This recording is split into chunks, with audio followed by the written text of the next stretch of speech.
അപ്പോൾ കഴിഞ്ഞ വീഡിയോയിൽ നമ്മൾ മാർജിനും പാഡിങ്ങും പിന്നെ ബോർഡറും ഒക്കെയാണ് പറഞ്ഞത്.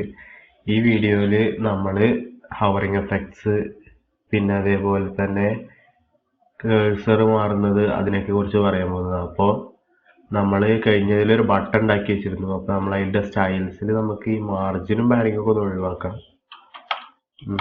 എന്നിട്ട് ബോർഡർ മൊത്തം 5 പിക്സൽ സോളിഡ് ആക്കാം.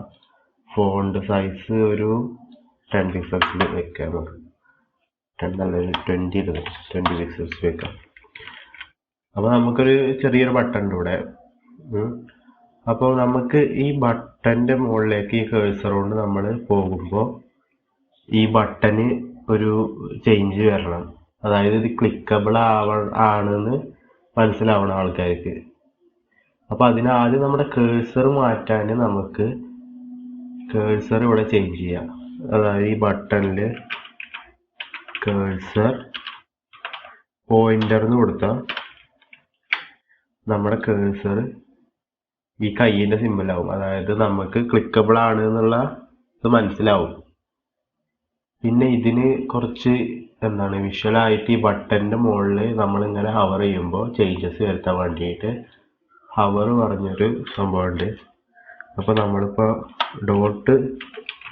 .btn ഇതിലാണ് ഇപ്പോൾ നമുക്ക് ഹവർ പറഞ്ഞത് യൂസ് ചെയ്യേണ്ടത്. അപ്പോൾ നമ്മൾ ഒരു കോളൻ ഇട്ടിട്ട് ഹവർന്ന് നമ്മൾ കൊടുക്കും. എന്നിട്ട് നമ്മൾ കേളി ബ്രാക്കറ്റ്സ് ഇട്ടിട്ട് അതിനുള്ളിൽ ഇപ്പോൾ നമ്മൾ ബാക്ക്ഗ്രൗണ്ട് ബ്ലൂ എന്ന് കൊടുക്കുകയാണ് വിചാരിക്കുക. അപ്പോൾ ഈ ഹവർ ഈ ബ്ലോക്കിൻ്റെ ഉള്ളിലുള്ള ഈ സ്റ്റൈൽസ് അപ്ലൈ ആവുക നമ്മുടെ കേഴ്സർ കൊണ്ട് പോയിട്ട് ആ ബട്ടൻ്റെ മുകളിൽ ഹവർ ചെയ്താൽ മാത്രമാണ് ഈ സ്റ്റൈൽസ് അപ്ലൈ ആവുക. നമ്മൾ അതിൻ്റെ മുകളിൽ നിന്ന് എടുത്താൽ പഴയത് ഈ സ്റ്റൈൽസ് തന്നെ വരും. അപ്പോൾ നമുക്ക് നോക്കി വെക്കാം. അപ്പോൾ നമ്മൾ അതിൻ്റെ മുകളിലേക്ക് പോകുമ്പോൾ അതിൻ്റെ ബാക്ക്ഗ്രൗണ്ട് ബ്ലൂ ആവുന്നുണ്ട്. ഞാൻ ഒന്ന് സൂം ചെയ്ത് വെച്ചാൽ അതിൻ്റെ മുകളിലേക്ക് പോകുമ്പോൾ ബാക്ക്ഗ്രൗണ്ട് ബ്ലൂ ആവുന്നുണ്ട്. നമ്മൾ അതിന് എടുക്കുമ്പോൾ അത് പഴയ പോലെ തന്നെ ആവുന്നുണ്ട്. അപ്പോൾ നമുക്കിപ്പോൾ ഒന്നുകൂടിയും പ്രാക്ടിക്കലായിട്ടുള്ള ഒരു എഫക്ട്സ് നോക്കാം. അതായത് ഇപ്പോൾ ഇത് 1 പിക്സൽസ് കൊടുക്കാം. ബാക്ക്ഗ്രൗണ്ട് നമുക്കൊരു റെഡിഷ് കളർ കൊടുക്കുക.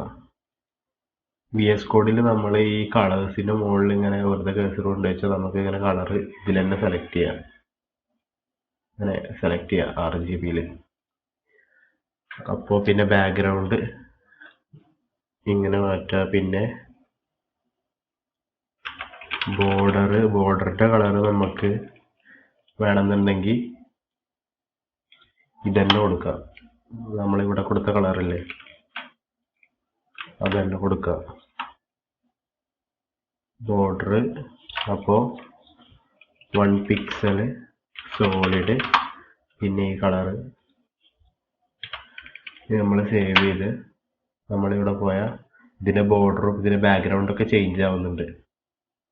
പക്ഷേ ഇത് നമ്മൾ പോകുമ്പോൾ തന്നെ പെട്ടെന്ന് ചേഞ്ച് ആവുകയാണ് ചെയ്യുന്നത്. നമുക്ക് ഇതിനൊരു ട്രാൻസിഷൻ ഒരു മെല്ലെ ഇതിന് ചേഞ്ച് ആവണം. അപ്പോൾ നമ്മൾ ഇതിന് ട്രാൻസിഷൻ പറഞ്ഞൊരു പ്രോപ്പർട്ടി ഉണ്ട്.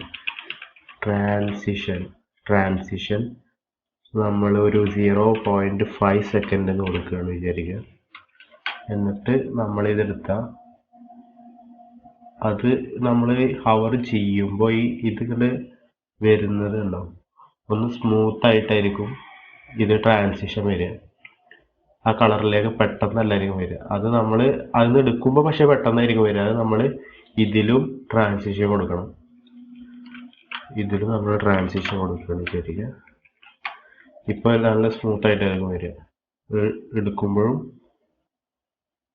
ഹവർ ചെയ്യുമ്പോഴും നല്ല സ്മൂത്ത് അനിമേഷൻസ് ആണ് വരിക. ഇതൊന്നുകൂടി മനസ്സിലാകുന്നുണ്ടെങ്കിൽ 2 സെക്കൻഡ്സ് കൊടുക്കുകയാണെങ്കിൽ നമുക്ക് നേരെ മനസ്സിലാവും. ഉണ്ടാവും ഒന്ന് ഫെയ്ഡായി വരുന്നുണ്ട്. അതേപോലെ തന്നെ നമ്മൾ എടുക്കുമ്പോഴും ഫെയ്ഡായി പോകുന്നുണ്ട്. നമുക്ക് 0.5 തന്നെ വെക്കാം. സാധാരണ 0.2 ഒക്കെ യൂസ് ചെയ്താലും മതി. അപ്പോൾ തന്നെ ഒരു സട്ടിലായിട്ടുള്ള ഒരു ആനിമേഷൻ അത്ര തന്നെ നമുക്ക് ആവശ്യമുള്ളൂ. അപ്പോൾ ഇനി കൂടുതൽ എഫക്ട്സ് ഒക്കെ നമുക്ക് നെക്സ്റ്റ് വീഡിയോയിൽ നോക്കാം.